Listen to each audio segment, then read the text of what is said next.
one of the things I focus on is the distinctiveness of each of these categories of narrative and poetry in the Bible, that they're formally very different, right? They look different. They're marked in different ways so that you can distinguish prose narrative from poetry. But they also then seem to be used for different purposes. So to become, to my mind, a good literary reader of the Bible means not just to become a good close reader, that sense of putting in the work, doing the analysis, seeing things that are often very nuanced, but are a part of the artfulness of the text.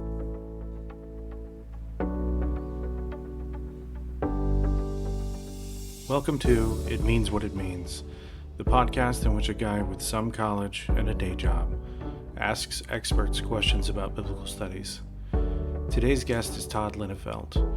He's a professor of biblical literature in the theology department at Georgetown University. Today we'll be discussing his book, The Hebrew Bible as Literature, a very short introduction, from Oxford University Press.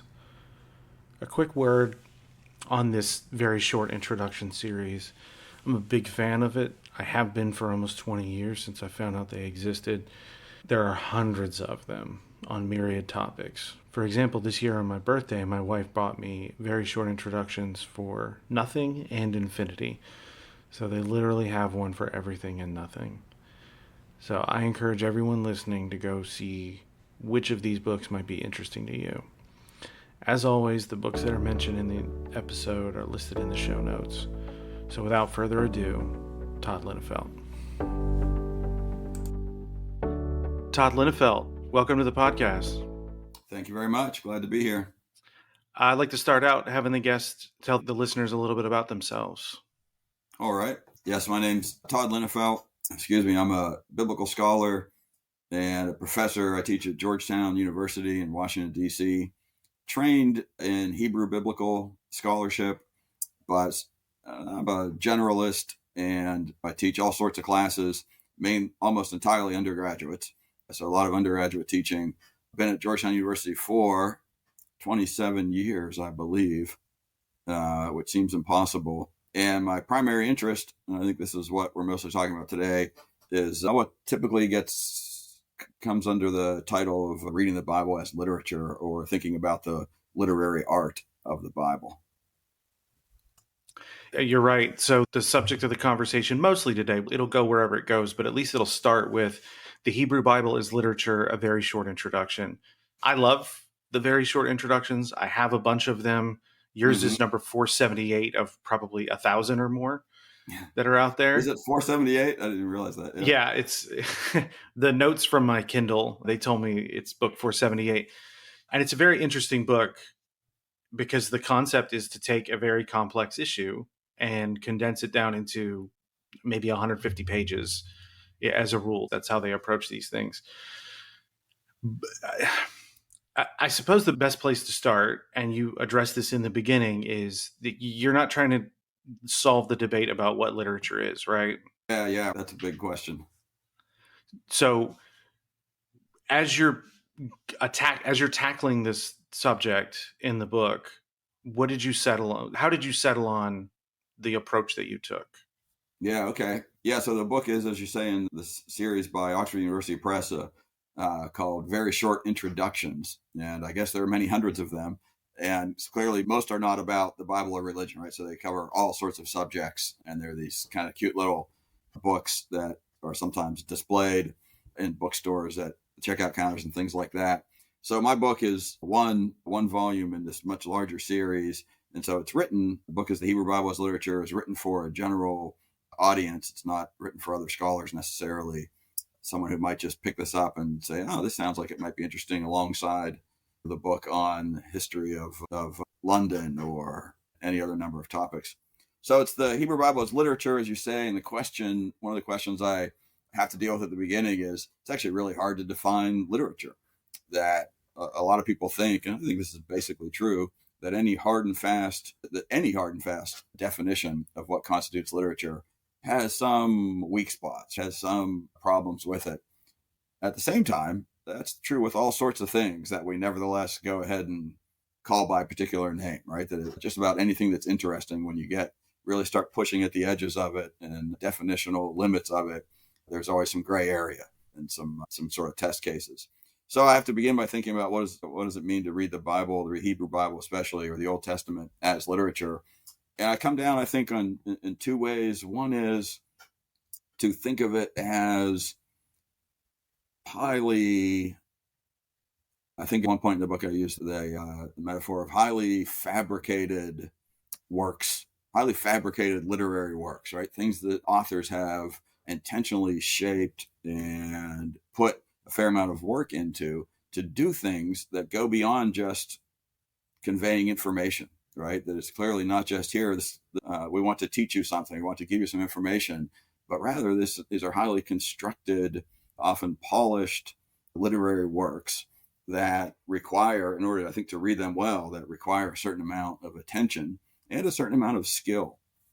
I think a quote I didn't use in the book, but which I like, is there's a quote from Toni Morrison. I remember seeing that she talked about the fact that how often people would come up to her. I think it was especially about her novel Beloved, which was very widely read, but also difficult to read in some ways. And she talked about people coming up to her and often saying, "Boy, I really like your work, but I found Beloved really difficult to read." And her response, she said, her kind of stock response was, "Yes, I found it very difficult to write."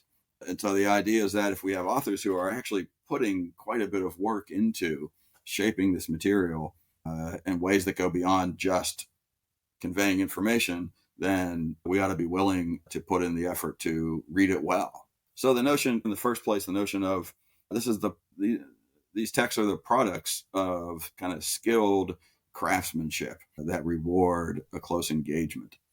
And then the second thing, so that's kind of the first thing, is to treat these as polished, crafted works that reward close attention. But then the other thing I say is in the book is it's not just a question of craftsmanship. It's not just a question of complexity, as productive complexity, but also of particular forms and genres. And that we have actually a long tradition of identifying a couple of main types of works that we call literary, that we call literature. And especially there's three big ones, certainly in Western literary tradition, coming out of Greek and Roman and later European literary criticism. Three main categories of what we tend to identify as literature: narrative, poetry, and drama. And of course, the Greek tradition and the Roman tradition and European tradition has quite a bit of dramatic literature, right? Quite a bit of literature that's produced for a stage. It's meant to be performed out, meant to be performed live in front of an audience. Biblical, so that's one of the categories of in traditional literary criticism of literature. The Bible doesn't seem to have that. Ancient Israel didn't seem to have a theatrical tradition, doesn't preserve any of that category of dramatic literature. But we do have in the Bible the other two, narrative and poetry. And so the book ends up focusing on these two genres, we might say, or these two modes, these two types, basically, of literature: narrative and poetry. And so the point of the sort of goal of the book is to give readers a sense when they get to look at the Bible, what to look for, what do we identify as literature, but then also, how do we look at it? How do we engage it? To provide some tools for reading those texts. And it seems like biblical literature is an interesting case, as you say, because though it uses poetry and narrative, it does it in a different way than other ancient cultures. Yeah, I think that one of the things that I try to do in the book, which I think is in many ways been neglected to a certain extent over the past 30 or 40 years, I would say the past 30 or 40 years, there's been a lot of exploration of, let's say, the Bible as literature, or thinking about the literary categories in relationship to the Bible. But as you say, one of the things I kind of focus on is the distinctiveness of each of these categories of narrative and poetry in the Bible, that they're formally very different, right? They look different. They're marked in different ways so that you can distinguish prose narrative from poetry, but they also then seem to be used for different purposes. So to become, to my mind, a good literary reader of the Bible means not just to become a good close reader, that sense of putting in the work, doing the analysis, seeing things that are often very nuanced, but are a part of the artfulness of the text. So on the one hand, that sense of close reading and close engagement is putting us into the literary mode. But beyond that close reading, we also need to recognize, I think, the distinctiveness of each of these genres and that we should read narrative differently than we read poetry, that the authors are using different literary toolkits and doing different things with those toolkits, that if we don't recognize that, if we don't take account of those differences, we can end up misreading, expecting to find narrative elements in these non-narrative poetry texts, or as sometimes people will do, broadly attributing broadly labeling text as poetry in kind of an imprecise way, and that they don't really have the markers of biblical poetry. And defining poetry as an art in and of itself. Right? Yeah. Yeah, all the terms are, when you push them a little bit, become a little fuzzy. For me, it's the sort of main marker, the kind of formal marker of what makes something poetry and gets us the beginning of a definition of it, is that it has lines, right? That it's lined out, it's lineated. This is another way to refer to poetry in this sense, is verse, that it's in verse form, which is the counterpart to prose. So if we think of prose as just, if you have a page in front of you and you're handwriting, you just write till you get to the end of the page, and you go back to the next line and write till you get to the end of the page, and nothing really stops you except the limit, the physical limit of the page, or a kind of an intellectual, you may make a decision that I'm done with this particular thought, so I'll end the paragraph, start a new paragraph. So you have a few things that break up the prose, but otherwise, if you're writing or if you're typing on a word processing file, you don't really pay attention to the margin, especially on a computer, right? On the word processing file, all that's taken care of for you. So prose fills the page, let's say, and that's its form, right? And the meaning of anything written prose, the meaning doesn't depend on at what point you start the next line, right? The experience of reading it doesn't depend on when you start the next line. So of course, undergraduates, when they're writing papers, will shrink the margins or expand the margins in order to make the paper fit the page limit. And it may affect their grade for trying to get out of the page limit, but it doesn't affect the meaning of the text at all, or really the experience of reading. Verse, on the other hand, as something that's lined out and becomes the basis of our definition of poetry. Verse, there's something, and it's not always the same thing, depending on the language, depending on the tradition, depending on a particular poem, but there's something that stops the line, right? Something that ends the line, even though you could keep writing, even though you could fill the page, you stop and move to the next line. And in some ways, it's obvious stuff in that if anybody looks at a poem, typically you see there's a lot of white space around it, right? That white space is there, unlike prose, which fills the page. That white space is there because something has some formal practice or some formal pattern has given the end of the line.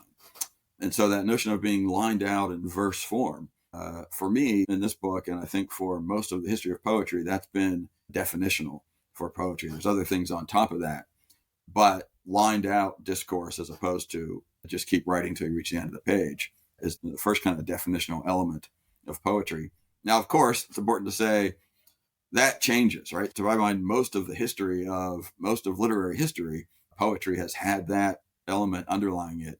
But in the 19th century into the 20th century, that, of course, drastically changes, in that Walt Whitman is a key figure here, right? You look at the poems of Walt Whitman, and they're very prosy. They begin to fill the page. They don't pay so much attention to strict line breaks or strict length of lines. And that becomes very popular. And you get free verse, which is not without any structuring elements, of course, but is less inclined to follow the sort of strict patterns of when you stop a line. So this, as a sort of first element in defining poetry, this is not going to cover all poetry, especially modern poetry. But in the Bible and in most of the ancient world, and even up through early modern period, I think this has been one of the definitional elements of poetry, is to have it in line form. And that line form, so I know you go into the history. I may be getting these two mixed up because coincidentally, I was listening to an introduction to the Old Testament. I read it before there was a revised edition that you contributed to. So I thought I was just going to be listening. Brueggemann's introduction. Yes. Yeah. So I thought I was just going to be listening to a book that I read 20 years ago or whenever it was that I read it. And then I was like, oh, wait, there's all this stuff about literature in there. At the same time that I'm reading this book to prepare to have a conversation with you. And then I realize, wait, oh man, I didn't realize this guy's saying the same thing. This is the guy. Okay, but I may be conflating the two, and I'm sorry if I'm doing that, but I hope you'll give me a pass. At least it is Sure. your work. I'm not thinking somebody else's work was yours. Yeah. But for a long time, people didn't know what, I guess, comparing it to English poetry, they were looking for some kind of meter, and there was a suspicion that maybe it's not poetry at all. But then they realize, oh, it's just different than the way that we think of poetry. Is there more Yeah. you can say on that? Yeah, it's a complicated thing. The question of what you're getting at is essentially the question of to what extent have the principles of biblical poetry, especially the principles that give us lines, to what extent have they been recognized throughout the history of interpretation of the Bible or history of people reading the Bible? And I think there's a little bit of a overstated position sometimes, which I think maybe sometimes I verge on, but I wouldn't want to quite claim. There's an overstated position that the principles of biblical poetry were forgotten. And the idea is that ancient biblical poets knew they were writing poetry, of course, and that ancient Israelite Hebrew readers would have recognized the formal elements of poetry and known when something was a poem and when it wasn't a poem. So the idea is that we clearly had poetry in ancient Israel, in other words, that was written and recognized as poetry. But the manuscripts that modern readers have available and the manuscripts that form the basis of translations into modern languages, for the most part, not quite entirely, but for the most part, don't represent the poetry, or at least a lot of the poetry of the Bible, don't represent it on the page in lines. They represent it as if it's prose. And so that has led to translations. King James, which is, of course, a very influential translation, underrepresents, let's say, the presence of poetry. It seems clear, for example, in the book of Psalms, that's always been recognized as poetry, and King James actually does represent that, sort of long poetic lines. But a lot of the other material, including the prophets, who are often portrayed as speaking in poetry, it's not represented in the manuscripts or in translations as poetry. So it seems like there's a sense in which recognition of poetry, of the existence of poetry in the Bible, was understated or even maybe not recognized by a lot of readers. And there began to be a new interest in biblical poetry, really in the 18th century, which is a long time ago now, of course, and we're still figuring things out, right? So it tells you how tricky these questions can be. But really, in the 18th century and the 19th century, there began to be a lot more attention to, all right, it seems like there's poetry here in the Bible, but what is the basis for that distinction, right? What is the basis for that recognition that there's poetry? And especially this question of where do we see lines? If they're not always represented in manuscripts or in translations or published versions of the Bible, how can we begin to see those lines and to maybe represent them better as poetry, so that you see that white space that you expect to see on the page with poetry? And part of the part of the reason that it's taking a long time, and why people are still in some ways arguing about this question of what constitutes a biblical line, what are the definitional elements of a line, is that European poetry and most modern poetry has derived from Greek and Roman poems, from Greek and Roman poetic practices, and there's a strong emphasis on meter. So meter is the pattern of stressed and unstressed syllables in a line, and you have a certain number of those stressed syllables, and then the line stops. So you get in English, again, pretty much up until Walt Whitman, and to a certain extent, a large extent afterwards, English poetry is almost always has some recognizable pattern of rhythm. William Blake's poem, Tiger, Tiger, burning bright in the forests of the night. You can just hear that pattern of stressed and unstressed syllables, and it makes it sound different from regular speech, right? It gives it this sense of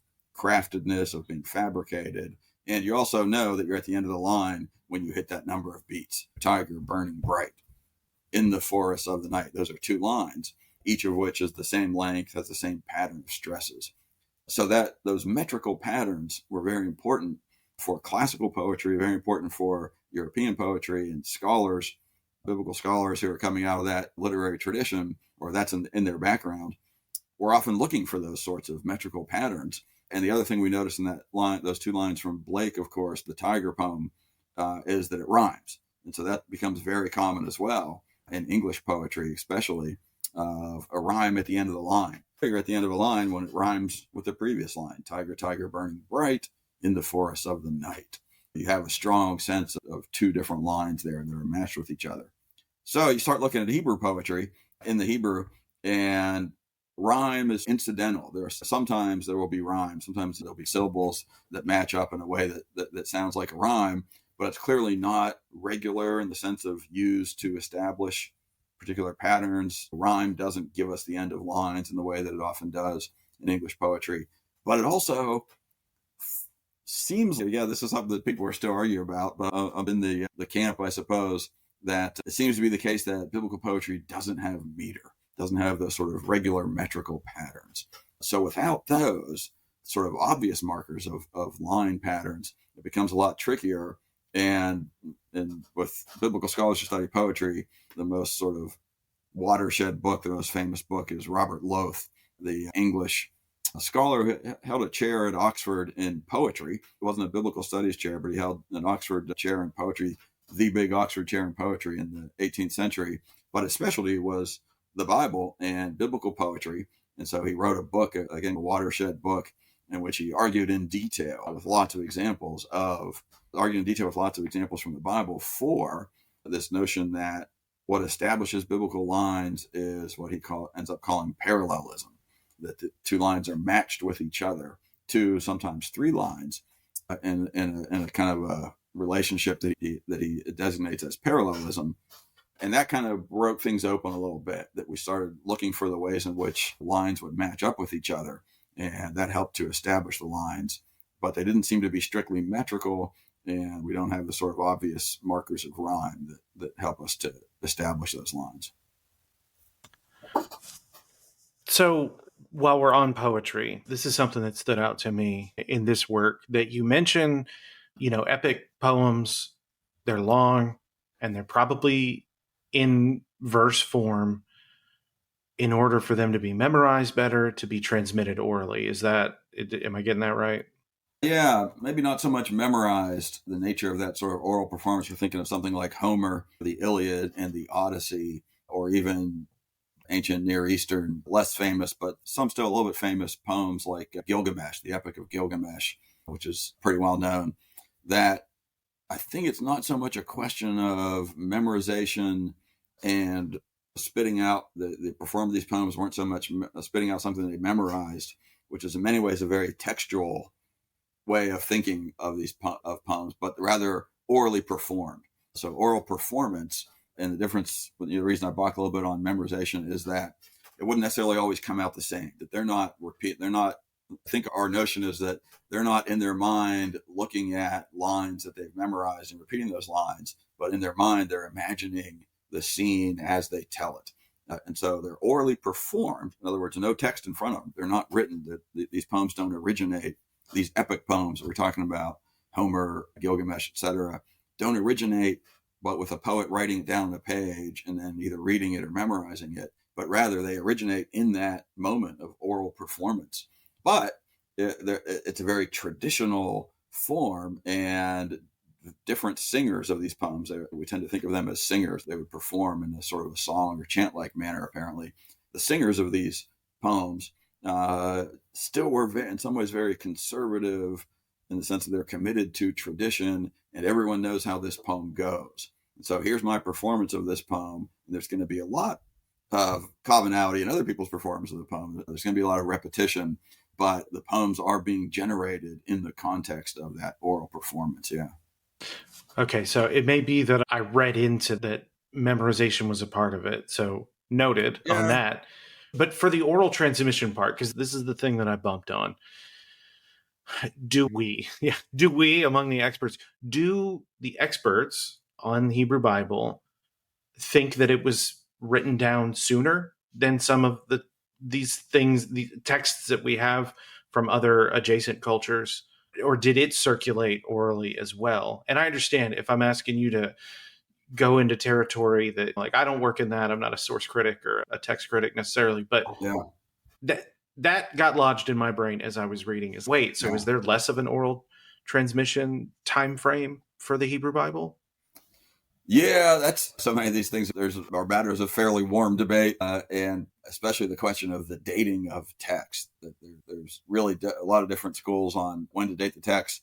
But basically, I think you could pretty much almost everyone say, with a few exceptions at either end of this time period, that we're talking about between the year 1000 BCE and say 300 BCE. Few that are going to be a little bit later than that, things in the book of Daniel, for example, and maybe a handful, literally, maybe 5 or so texts, fairly short poetic texts that might predate the year 1000, but not everybody would buy that. So we've got this sort of period of, I don't know, maybe 700 years in which pretty much everything in the Hebrew Bible, this is not the New Testament, of course, would have been produced. Now, I think the question of how that dating relates to oral versus written literature, oral poetry versus written literature, is a little tricky in that I think one of the things that, and I'm not, a lot of the work on oral performance, of course, comes out of classics, comes out of, particularly out of Homeric studies, which is where a lot of that work was done in the 20th century. And I'm certainly not a classic scholar, and I'm not an expert on oral performance poetry.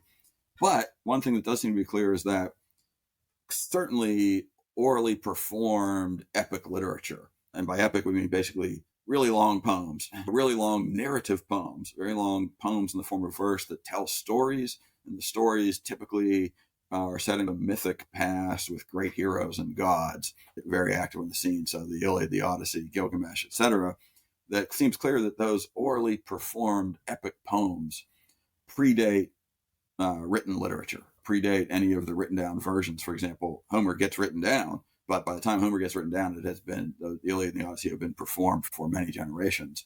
So literature is, again, get back to my sense of, we're talking about two main categories of poetry in the Bible, poetry and prose narrative, that the literary category of poetry is almost certainly a more ancient category, and it doesn't require writing down. And so these ancient epic poems would have originally been performed in front of an audience.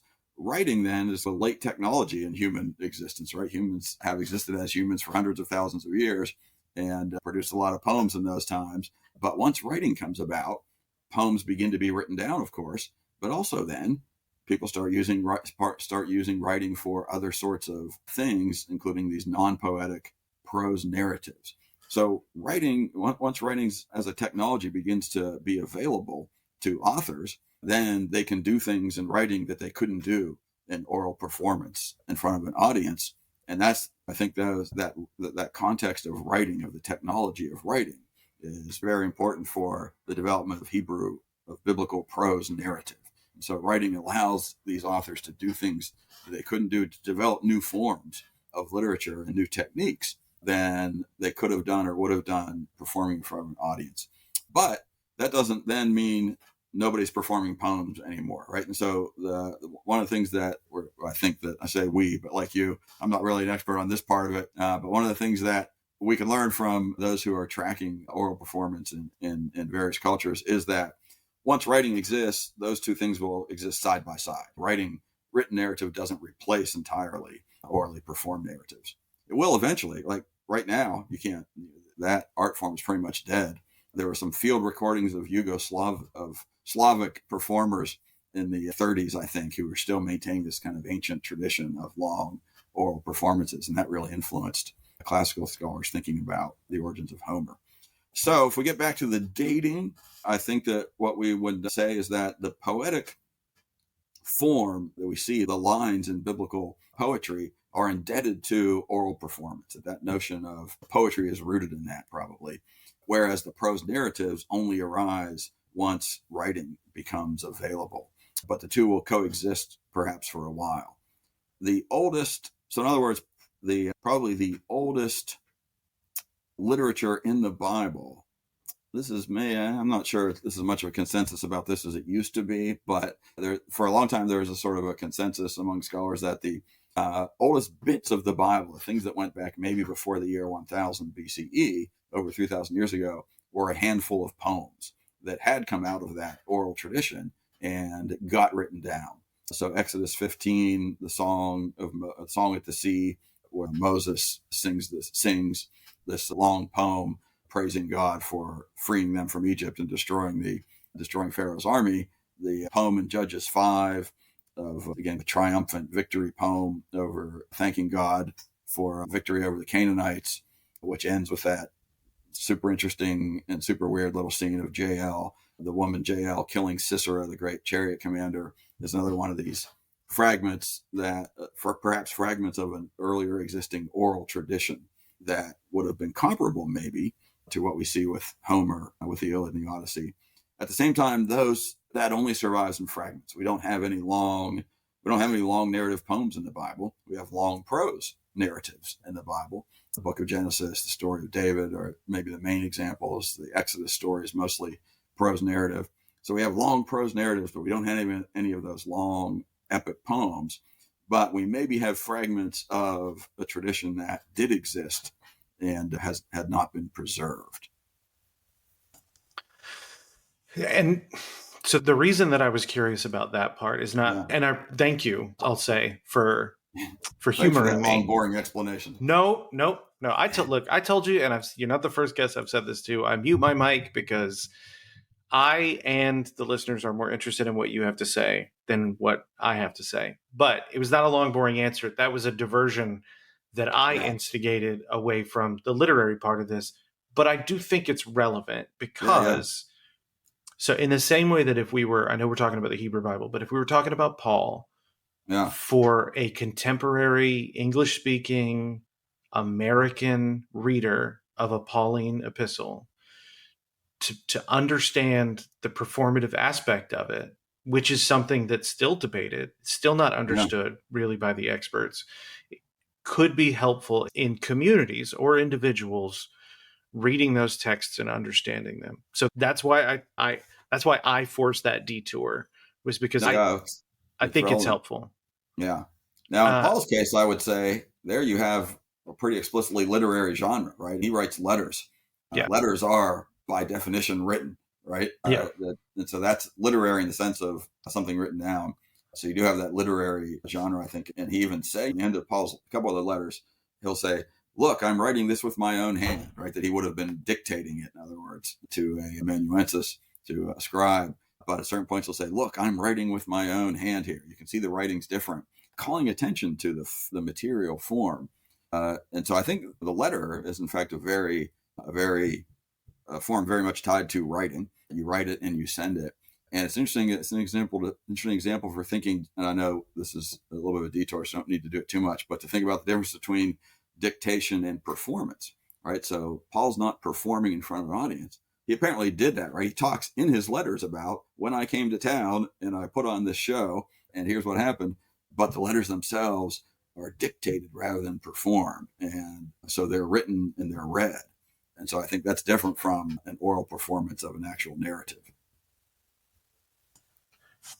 So I think I'm following a thread here, but so this is making me think of where you pointed out in the book that there will be a larger text written in prose that has poetic passages. So one, where does that occur? And two, what is the utility of that for the author and for the recipient of the message? Yeah, good question. That's a big part of the book, as we've indicated earlier, is distinguishing between these two forms, these two types of literature, which take different forms and are used for different things.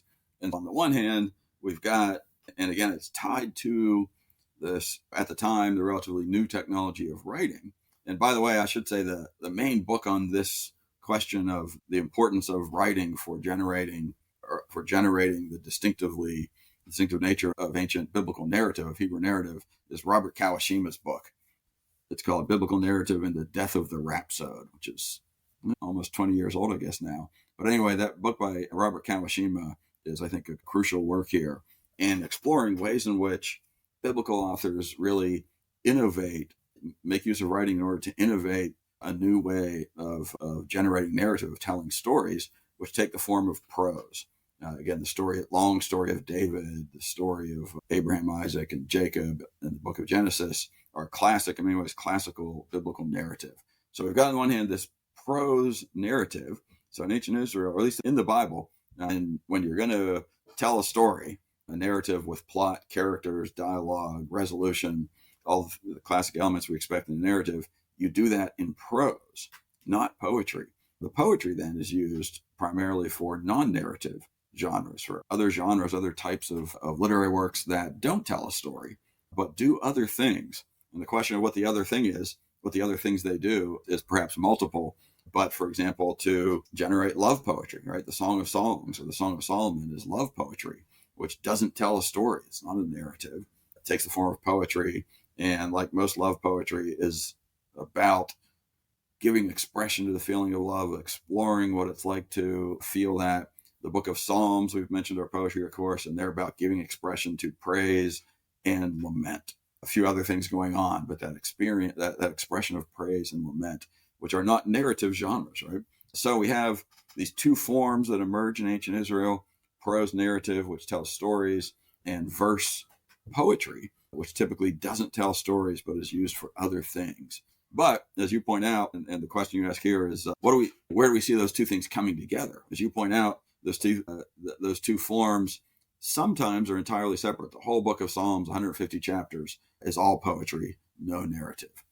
I'm trying to think if there's an entire book that's all prose, and it probably isn't quite. But again, if we look at the book of Genesis, if you just flipping through it, there's very little white space, right? It just fills the page. But every once in a while in the book of Genesis, every once in a while in the story of David in 1st and 2nd Samuel, and at least twice in the book of Ruth, which is a much smaller prose narrative, every once in a while within these blocks of prose narrative, there'll be a poem. You'll just notice if you're paging through your Bible that, oh, here's some white space around this little portion of text here. And we know that's poetry then, that it's lined out. So yeah, occasionally within the context of a narrative of a story that's being told, a poem will pop in. And one of the things we notice about that is that it's always in the voice of, it's always put in the mouth of a character. The narrator seems pretty consistent. I'm not sure we could find any exceptions to this, but at some point, maybe in the later stuff, you could find an exception, but seems very consistent, very intentional that the narrator will not speak in poetry. Now, the narrator of epic poems speaks in poetry the whole time, right? The narrator of an epic poem is the singer, the speaker. So it's all poetry. It's all in the voice of the narrator. The narrator in the Bible, however, has become this third person objective narrator who doesn't, for the most part, address the audience, who doesn't call attention to the performative aspect, because this is written literature. There is much less of a performative aspect. But characters within the narrative will sometimes break into song, right? We can think of it as, in some ways, like a musical where it's a little bit unrealistic, let's say, but this is a literary work and characters will break into song. In other words, the author will give them a poem, right? The author will put a poem in their mouth. And so we see that really, in some ways, really striking example is at the beginning of 2nd Samuel. This is right in the middle of the story of David. And David, many chapters earlier, had been anointed by the prophet Samuel as the next king. You know, that God, through Samuel, has chosen David to replace Saul, who was the first king of Israel. Now, of course, Saul doesn't like that, resists it. At various points, tries to kill David. And so David has this identity as the future king. He's been anointed, he's been chosen, but he hasn't yet been able to sit on the throne. He hasn't yet been able to claim that kingship because Saul, of course, is resisting. Saul and Saul's son Jonathan are both killed at the end of 1st Samuel, the end of the first book of Samuel, chapter 31, I guess. Saul and Jonathan, Saul's son, who would be next in line for the throne, but who also in the narrative, in the story, has had this close, complicated relationship with David, that Saul and Jonathan have both been killed, and all of a sudden it looks like the throne is open, right? Here's David's chance. And David's response to hearing about the death of Saul and Jonathan in battle, they die fighting the Philistines, is this sort of highly polished, formal poem, right? He's presented as breaking into songs, breaking into this poetic form, which is really striking. So it's striking in the sense that it's a great poem, right? If you're going to make an anthology of great poems from the Bible, you got to put this David's lament over Jonathan and Saul from 2 Samuel 1, 2 Samuel 1. You got to put that in the book, right? It's just one of the great polished poems of the Bible. And you can do all sorts of good poetic analysis of it. You can just imagine encountering this poem in a class on ancient poetry in which you're not reading the David story, but let's say the teacher just says, here's a really good ancient poem, analyze it. And you can just go through and just see very interesting forms of parallelism, of line structure, very interesting imagery, very interesting kind of rhetorical flow, all sorts of analysis you can do without necessarily thinking about it as something put in the mouth of David as a response to the death of Jonathan and Saul. But at some point, you have to say the context in which we encounter this poem is not an anthology of great poems. It's not a freestanding poem. It's something put in the mouth of David that represents his response to the news of Saul and Jonathan's death, and that adds another dimension. So the poems that, again, will have prose narratives going along telling a story. A character breaks into song or poetry is given to a character. We then analyze it as poetry because that reveals a lot of what's interesting about it. But then we also realize it has some function in the narrative, that it's adding something to the narrative that otherwise is unavailable within the narrative. So that's the point at which knowing the differences between how ancient Hebrew authors used poetry and how they used prose can help us to see, what is it that gets added by this poem here that wouldn't have been there if they had just kept in the form of prose. So the combination of these two forms opens up a whole new kind of different ways of impacting the reader, let's say. Is there a spectrum, I guess it would have to be, of suspected motivations for that? Like in the case of the David poem, obviously it's an emotional high point and you want something that's going to drive that home, right? Yeah. So I think how do these poems function? I think you're right. There's a spectrum, a variety of ways in which they function. It's not always the one thing.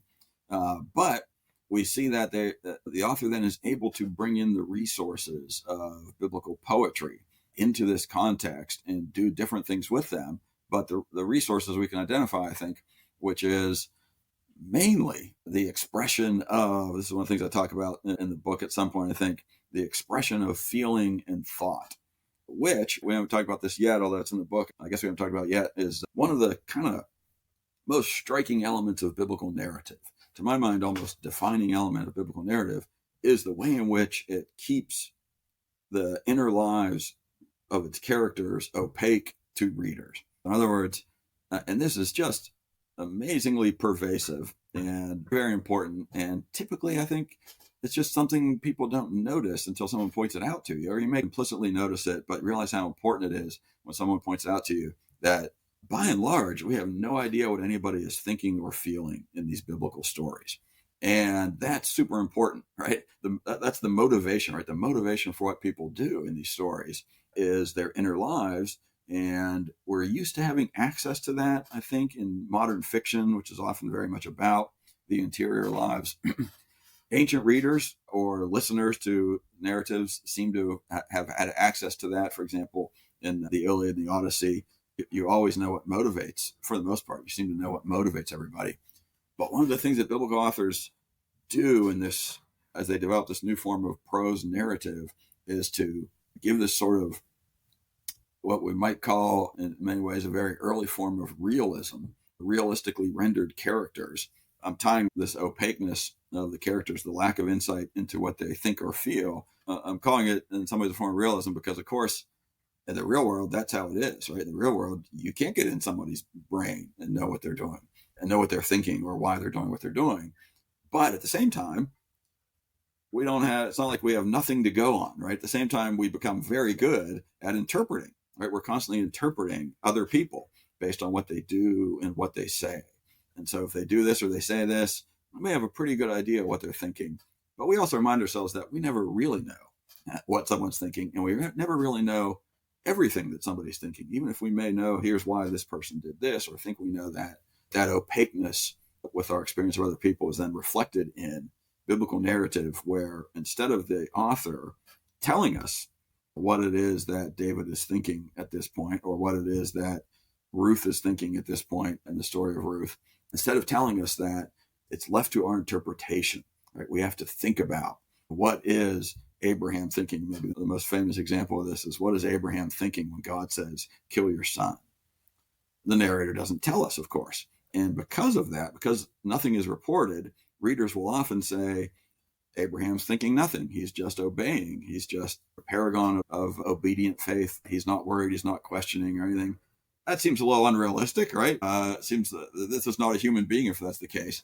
So we wonder, what is Abraham thinking about this? What's his inner life? Must be in turmoil, but what's going on? And we don't know, but we're meant to wonder about that. So this pretty clear literary tool, let's say, or literary element of biblical narrative that generates a lot of ambiguity, a lot of things we're not sure about in the narrative, is the opaqueness, the lack of access to characters in their lives. But biblical poetry, on the other hand, getting back to the question of what does biblical poetry bring into these narratives, biblical poetry, on the other hand, gives great expression to feeling and to thought. So the Psalms, which we talk about, are just expression after expression of praise or lament. The Song of Songs is just filled with expressions of love and desire. The book of Job, which is largely, but not totally poetry, is filled with expressions of thought and feeling and arguments between Job and his friends. So in other words, ancient biblical literary tradition seems to have done this sort of division of labor, where we use prose for narrative, and there are certain things we do in certain way with narrative, in certain ways narrative works, one of which is this realistic portrayal of human characters who have a psychological depth that is unavailable to us. But there's other things that we can do in poetry, and one of those things is to explore in more depth the inner life, to represent the inner lives, the feelings and the thoughts of the characters. So one thing that happens, I think, when a poem gets brought into a narrative form, or someone's allowed to speak in poetry, is that expression of passion, the expression of feeling, or the expression of thought. And so that's one of the things I think to look for if you're reading along a biblical narrative and all of a sudden somebody starts speaking in poems. There may be several things going on there, but one of those things is probably we're getting some insight into what they're feeling or thinking at that point, which otherwise we have very little of. So the example of Abraham reminded me, and I have it highlighted here in my notes. There's a passage pretty early on in the book where you say to read the Bible solely as a source for theology or ethics or history or as any other kind of, quote, source for that matter, is to go to it in order to extract information that one can take away. Having done so, there is no need to go back. There's more to the passage that I highlighted, but I think that gets to what I was thinking as you're talking about Abraham specifically. The reader, the commentator who says Abraham's not thinking anything, he's just doing, is not approaching this as literature. Yeah. They must have some other motivation to extract and go about their way or their day. Yeah. I think with that example especially, I see this all the time with my students who oftentimes will do a close reading day on this story. And that with that story in particular, there's almost always some theological issues about the character of God, in other words. Even if, as a lot of my students are, even if you're not religious, like even if this isn't your Bible and you don't really care about the biblical God, people just tend to assume that the biblical writers must always have wanted to portray God positively, must always have wanted God's motivations to be pure. And there's also a tendency to read main biblical characters as moral paragons or great examples of faith. In other words, the characters themselves become cardboard characters, right? They become flattened characters who are only exist in literature to teach us how to be faithful or teach us how not to complain. The lesson here, if you push this far enough, people push it to a certain extent, but the lesson here would be, this teaches you not to complain when God tells you to kill your child. And at that point, it sounds ridiculous, right? But that's the sort of logical outcome of a reading that wants to draw a moral lesson. In the first place, wants to draw a moral lesson. That quote you read from the book was about not literature very often does, of course, deal with moral issues, deal with moral, ethical, theological, philosophical novels and various forms of literature can deal with all sorts of interesting issues, but it's typically typically doesn't teach a direct lesson, right? And so if you're reading any narrative from the Bible or any poem as something that, this teaches this lesson, let me write that down, and then I can go on and see what I learn from the next thing, you're losing so much of what's going on there. So with this story, it's very hard to get just a straightforward moral lesson that is not a little bit crazy, right? It's not a little bit morally deficient, right? To say that if God tells you to kill your child, your proper response is to just go ahead and kill your child and not question. That's ludicrous. And no one's going to respond that way. So there must be more going on in this story. And a lot of what's going on is in the background. A lot of what's going on is in the background of what is motivating the various characters. So the other thing we notice about So again, if we take this principle of biblical narrative, which is it tends not to give us insight into characters' inner lives, and therefore we don't know what motivates them. Therefore, we don't necessarily know what they want to happen in any particular scene. We apply that to God as well. God is a character in the narrative.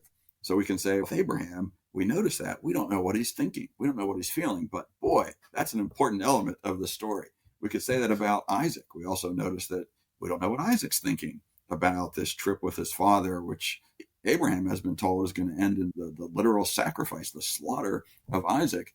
At what point does Isaac begin to perhaps get a sense that there's something strange about this trip? But we could also notice that we don't know what God's thinking, right? This is the nature of biblical narratives. It doesn't give us insight into God's inner life either. And that's really important. In a literary sense, it's important for this text, right? The plot is being generated in Genesis 22. The plot is being generated by God saying, go sacrifice your son. But we don't know why God is asking this. And to a certain extent, I'll typically push students to consider the possibility that God actually doesn't want Abraham to do this. That if this is a test, right? So we're told that it's a test. It's a test can be failed or they can be passed, but we don't know exactly what's being tested. That's not spelled out for us. We don't know exactly what Abraham has to do to pass or fail the test. And so it's possible, precisely because the author does not tell us what God wants, does not tell us what God is thinking, only tells us what God says to Abraham. It's possible to imagine that God wants Abraham to resist. God wants Abraham to say, no, I'm not going to kill my son. And that to pass the test, he would have to resist. It's a little bit of a counter, or it reads counter to obviously what most people think about the text. It's a little bit of a counter reading of it, I think. But it's possible precisely because of this practice of biblical authors not to give us access to the characters in their lives. And I'm yielding to you on this one. As an expert, you're saying you don't know why the Hebrew authors did this. Oh, that's a little question of why they wrote stories like this. Yeah, I think it's a hard question to answer right to why do artists do what they do? And I think, and the question then, the related question, I think, is it intentional, right? Are they aware that they're doing this? And I think they are, right? I think biblical authors are very much aware as they're developing this new style of realistic representation of human lives and a realistic representation of the world, that I think they're fully aware that they're doing this, and there develops this convention meaning it's accepted, but you could do it otherwise, right? You certainly can do a prose narrative that gives all sorts of access to characters in their lives. You see it in all sorts of novels. Biblical authors could have done that. And so I think it seems to be a pretty conscious choice that we're going to develop this style in which we leave so much in the background, in which so much is unstated, but important for the narrative. And so the question of why do they do that, right? Why do they seem to have intentionally developed this very distinctive style? I think in some ways, again, I give it a kind of literary answer, which is it makes for more complicated stories, right? It makes for more complex stories, which draw the reader in. And now it doesn't necessarily draw the reader in, right? All sorts of readers will read Genesis 22 and say, oh yeah, I know what's going on here. Always be faithful to God. Let me move on to the next text. But if you take it seriously and engage it as a work of literature, and you take, going back to that quote from Toni Morrison, right? Authors put a lot of work into making these narratives go in a particular way. We should put in work to read them that way. That if you really engage it, then all of a sudden, all these ambiguities come out. Who is thinking what? When are they thinking it? What are the intentions of God? What are the intentions of Abraham? So I think the style, is at least partly developed in order to do precisely this, right? To give us complicated, ambiguous narratives that require interpretation. So instead of writing didactic literature, which some biblical authors do, the book of Proverbs, for example, is very didactic, right? Here's what you should do. Here's a lesson to be taught. Parables are didactic. They're meant to teach a lesson, let's say. But these realistic narratives, rather than being meant to teach a lesson, are there to engage thought. Think about the issues that are raised. And one of the things that we could notice about Genesis 22 is that when you think about what issues this narrative is raising and the ambiguities of the narrative are raising, is the question of religion versus ethics, right? It's setting up this tension of religious duty versus ethical duty. Religious duty being your relationship to God, ethical duty being your relationship to other people. And people tend to think those things go together. I like to think those things go together. But here we see, what if they're separate? What if God says one thing and your child says another? God says, kill your child, and the child says, be my father. Which of these is Abraham going to choose? It's a tense plot moment, right? It's this sort of intense moment for Abraham. But for readers thinking about this, you can see how that can very easily become a question of what happens when two of your highest priorities come into conflict. How do you go about making those sorts of choices? So I think the development of this style is, on the one hand, a sort of intentional literary move. This is going to generate a new form of literature, a more realistic representation of the psychological complexity of humans. But I also think maybe there's this sort of practical aspect, practical intention of drawing readers in, of generating interpretation as opposed to just taking away answers. Are there extra biblical examples of Hebrew literature from roughly the same time as biblical texts, or is this what we get? No, that's what we get. There's a lot of what's often called epigraphic writings, things carved, things scratched into pots and things like that, but no long text, no narratives. Presumably there were in ancient Israel, right? Presumably there was lots of other literature, both poetry and narrative, that got produced in ancient Israel. But the canonical process preserved, the things preserved in the canon were passed on, and the things that didn't get preserved disappeared. So sometimes people will often notice that sometimes in biblical narrative, especially, the narrator will refer to some other work. If you want to read more about the kings, go read the Chronicles of the Kings of Israel. It's a work that doesn't exist anymore. Or if you want to learn more about the battles that God fought for Israel, go read this book called The Wars of the Lord, the Book of the Wars of the Lord. So presumably those existed, and ancient Israelites could go read those, but they disappeared. I don't know why exactly, but that reminded me of, there's an author named Jasper Ford. And I've read some of that. So in the Thursday Next series, he will reference books that don't exist. Because time has changed, right? He changes That's what I thought of, that there's some Jasper Ford or Terry Pratchett like character writing down, go check this other scroll. Yeah. So I figure I don't want to take up too much of your time, so we'll start to wind down. I will take very short introductions, always have a really good further reading list. So I will take that and put that in the show notes. In addition to that, do you have any books or podcasts or YouTube channels, blogs, anything like that? But I want to throw this one out there.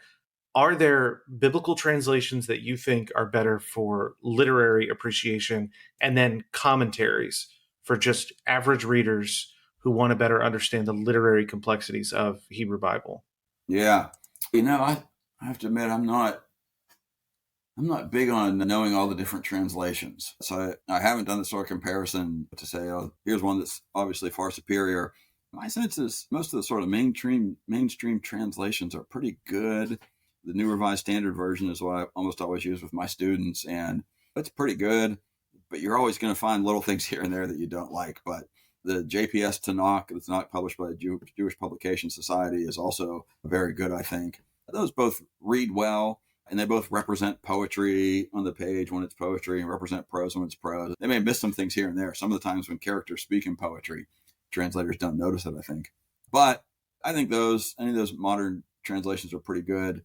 As far as works, I've already recommended the book by Robert Kawashima. It's pretty technical. It's pretty dense scholarly work, but if you really wanted to explore, especially this emergence of biblical Hebrew narrative tied to the technology of writing and the differences from oral performance, long orally performed epics, that's a really important book, but pretty scholarly. There's two books by Robert Alter, which a lot of people know, The Art of Biblical Narrative and The Art of Biblical Poetry. He devotes a book to each, and those are both, I think, very good and geared towards a general audience. There's been a lot of work recently on poetry, right? In some ways, the sort of literary approach to the Bible, reading closely, thinking about literary facts, not necessarily using it to do history or using it to do theology. So that's the literary approach, or let's say an emphasis on literary criticism of the Bible or reading the Bible as literature, arose in many ways as a response to, or as an alternative to the long tradition of reading the Bible only religiously, right? People went to the Bible to learn about God or learn about ethics, and didn't think much about literary art, let's say. Modern biblical scholarship for 150 years was closely focused on historical questions. How do we use these texts to reconstruct the history of ancient Israel? And literary approaches in the 20th century were an alternative to those sorts of things, but it tended to come in, the literary categories tended to come into biblical criticism, to biblical scholarship in the form of narrative primarily. So there was a lot of attention to narrative in the second half of the 20th century, much less to poetry. And I think in the last, let's say 15 or 20 years, which is recent in scholarly terms, right? The last 15 or 20 years has been a lot more really interesting, nuanced work being done on poetry, supplementing all the work on narrative in the 1980s and 90s, let's say. One of the person that is maybe not largely responsible for that, but very influential and important in this new work on poetry is Chip Dobbs Alsop, who's at Princeton Seminary. F.W. Dobbs Alsop, hyphenated last name, who goes by Chip, has written a lot on biblical poetry. Big, fat book called On Biblical Poetry. Again, pretty scholarly, but his work always pays attention. He's written commentary on Lamentations, various things on specific books that always pay attention to poetry. But he's also had a big effect by training students at Princeton Seminary. So a lot of the new work on poetry that's interesting to me is I notice are Chip's students. So Elaine James, who now is at Princeton Seminary as well, she has a pretty recent book with Oxford called On Biblical Poetry. I think maybe it's called Reading Biblical Poetry. And she also has a book on the Song of Songs, which is very good. Another of Chip's students, Blake Cooey, is writing on poetry, has a book on Isaiah, the poetry of Isaiah. So those are all Song of Songs, Isaiah, those are all specific works on particular books of poetry. Yeah, I could probably think of a lot more, but that would be a way to get started maybe. Actually, I should say, I don't think I've mentioned this yet at all, but behind a lot of what I was saying about biblical narrative, especially the opaqueness of characters and the ambiguity, is everybody should read the chapter by Eric Auerbach called Odysseus's Scar. It was written in the 1940s, translated to English, I think, in 1950 or so. And Auerbach, who was a German scholar, not a biblical scholar, but a scholar of Romance languages, but was used comparative literary method. He has a book called Mimesis, a Greek word for imitation or representation. This book called Mimesis by Eric Auerbach, in which he does a history of literary style, history of European literary style, but he begins with a chapter comparing Homer, comparing ancient Greek epic poetry to biblical narrative. And he, I think, in the mid-20th century, just brought this very strong, complex literary sensibility to the text and began to really open up biblical narrative for later readers. That's a fantastic list. Thank you. I can tell you're a man who's put a syllabus together before. Yeah. 27 years worth of syllabi. Yeah, I appreciate that. Do you have anything else before we close off here? Yeah, I guess I would say just if you're going to try to read the Bible as literature, enjoy it. Right? I've said we have to invest the time to read close and all that, and it sounds like work doing that. But if you start looking at the line structure of the poems and start thinking about the metaphors of the poems, all of a sudden they become more interesting. It becomes more fun to read them, knowing that there are things to look for. And read the book of Genesis, read Exodus, read the story of David in 1st and 2nd Samuel as if you're reading a novel, right? Here's a plot, here's characters, they're complicated characters, get absorbed into it. So I think that's literature is something that you get absorbed into in a way that you don't necessarily with other genres, with religious writings or with historical writings.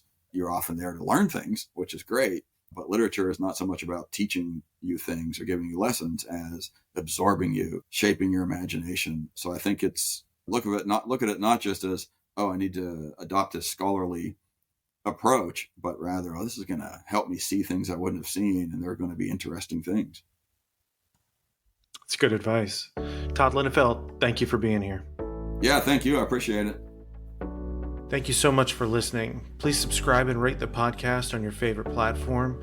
If you are interested in following, supporting, or engaging with the podcast anywhere else, check out the link tree that I've hyperlinked in the show notes.